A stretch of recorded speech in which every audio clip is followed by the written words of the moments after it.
Hi everyone, welcome to Beauty and the Backpacker, video number 1, so be nice to me, this is my first video. The point of this video is basically to show you what's in my makeup bag when travelling.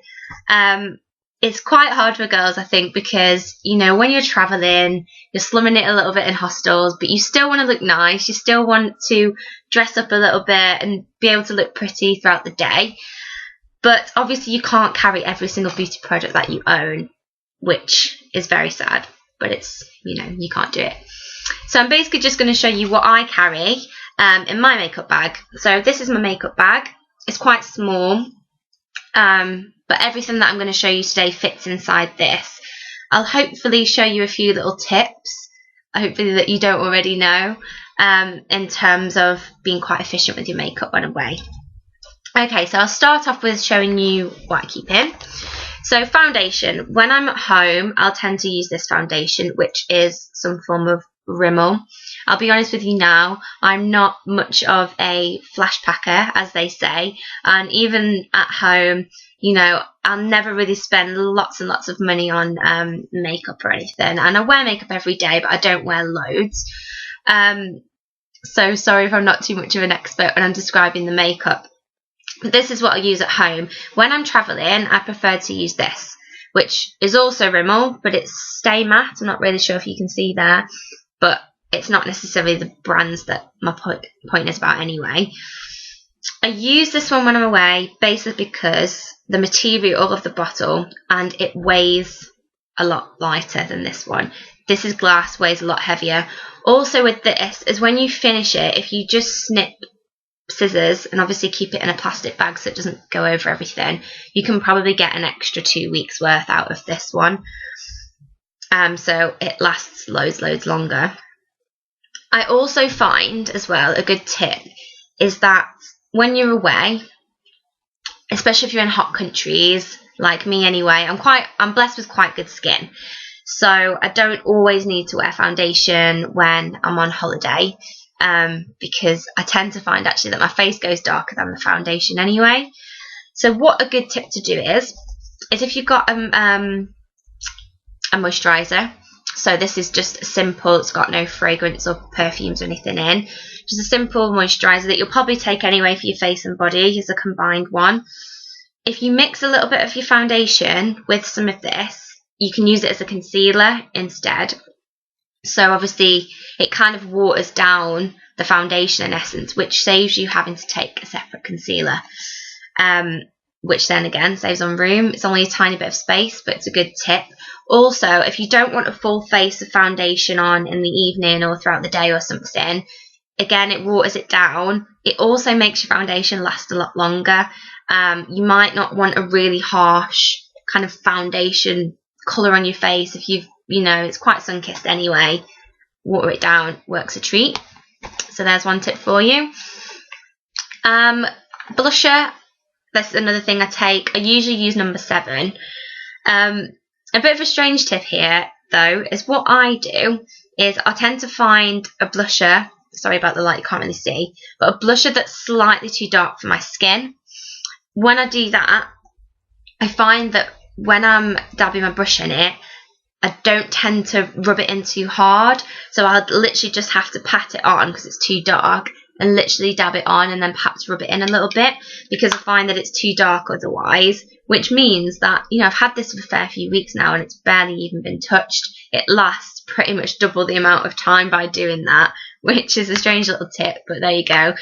Also, it might be slightly Trumpy, but hey, we're backpackers. What you can also do is once you've dabbed it on your brush, I also find that the next day there's probably some left over from the day before, so you don't have to dab it in again, just rub it harder on your face and you tend to get some off anyway.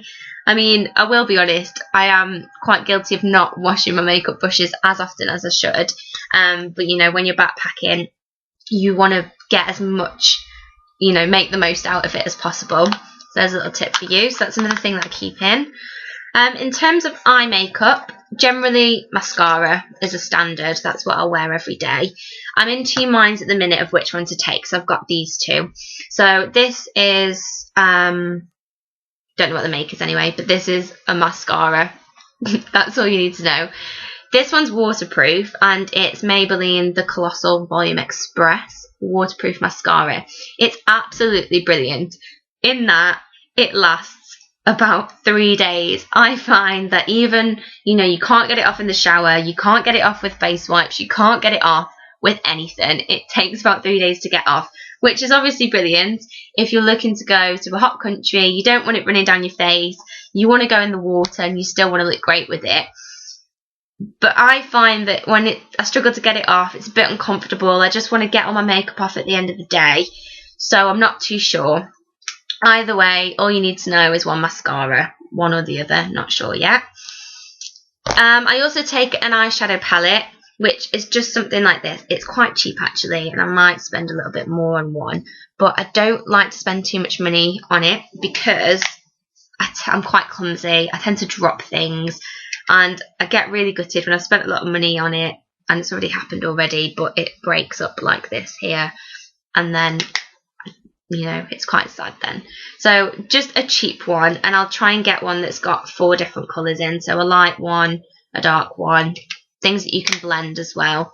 It's really lightweight, really tiny, fitting perfectly, so I'll pop that in there along with everything else. I also take a makeup brush for your eyeshadow. Again, the same with the blusher. What you can tend to do is you just don't have to dab it the next day. If you just rub it on harder, and you tend to get more out of it. Doubles the amount. I'll just start popping all my stuff in just so I can show you at the end how it all fits in nicely. Okay, I also take, in terms of eyeliner, is this one, which is Collection 2000. This is absolutely incredible. I'll tell you now, I've had this for well over a year. It's the lightest, tiniest little thing ever, and it's basically like a felt tip pen. So I don't know if any of you have used these before, but you haven't got, you haven't got to fiddle around with dipping it in and putting it on and getting the right amount of liquid. You basically just do it on your eye, above or underneath. You can also use it as a face paint if you ever go out and, want to dress up as something. It's great. And this is just about started to run out. Dip it in a bit of water, lick it on your tongue a little bit, and it lasts so much longer. So this is a must for me, and I wear this pretty much every day. So that's going in. In terms of lip stuff, I'll tend to just take a lip balm for the day, which is just a Nivea. It's called Pearl. There's quite a lot of these, and I find these really good because they're coloured as well. So, it's not just a lip balm. You get a bit of colour on, so it's like wearing lipstick, and it's also protects you against the sun as well, so that's really good. Obviously, if you've got dry lips, it's kind of an all-in-one kind of combo. I'll also take a lipstick, which I don't have on me at the moment, but just one lipstick. Like I said, I'm not much of a flash packer. I don't really wear a lot of lipstick anyway, but it's one of those where if you're feeling a bit rubbish, you're having a bad day, all your clothes are a bit old, or you haven't got any nice clothes to wear, put a nice necklace on and some bright lipstick, and it perks me up anyway, so that's what I'll take. Okay, I won't take anything like this. Your eyelash curlers, don't need that. I will take tweezers, very useful to getting rid of unwanted hair. I'll also take nail clippers, but I won't take anything like this. I'll take these ones, tiny little ones, do the same job, obviously very important. I'll also take these little scissors as well, mainly just because they can be used as actual scissors for, cutting tags off things and whatever you might need them for. Some people like to take Swiss Army knives, which some have tweezers and scissors on anyway. I'll also take 2 nail varnishes. So I'll take a bright one, just because I like wearing bright colours, and a light one. These fit in the makeup bag, so not a problem. Some people just take one. I like to be able to mix it up a little bit, so I take 2 if I can fit it in. I don't take nail varnish remover, just because I think it's quite unnecessary. What I do take instead is a nail buffer, which again I don't have on me unfortunately, but just a nail file, and soak your hands in some hot water, even a bit of with some soap, dry them off and buff them down. It takes a bit longer, But, you know, hey, if you just sat around the hostel all day, you can do it while you're having a drink or socialising with people. I also take cotton buds like this, really, really lightweight. Just pack them in a little bag. Don't take up any space at all. Obviously great for cleaning your ears and also makeup as well, rather than having big cotton balls. And that is about it, I think. In terms of hair, I'll just take hair bobbles, lots and lots of these little bobby pins, mainly because, as most girls will know, they go missing, and I don't know where they go, but they go everywhere. They don't take up any space, so I just take hundreds of these if I can. Other than hair bobbles, I'll take a couple of little clips like this, rather than taking a massive hair clip, mainly because my hair's quite thin anyway, so 2 of these and it'll tie it right up. Again, doesn't take up any space, fits in the bag actually. And I'm going to fasten it up now to show you how everything I've just shown you fits in my tiny little makeup bag. And that is pretty much everything I'm going to need for travelling in this tiny little bag. Okay, so thanks for watching. If you have any tips yourself or have any comments about what I've said, then feel free to comment and let me know, because like I said, I'm not a flash packer and I'm not the most, you know, experienced of makeup artists. So thanks for watching and stay tuned for Beauty in the Backpacker video 2.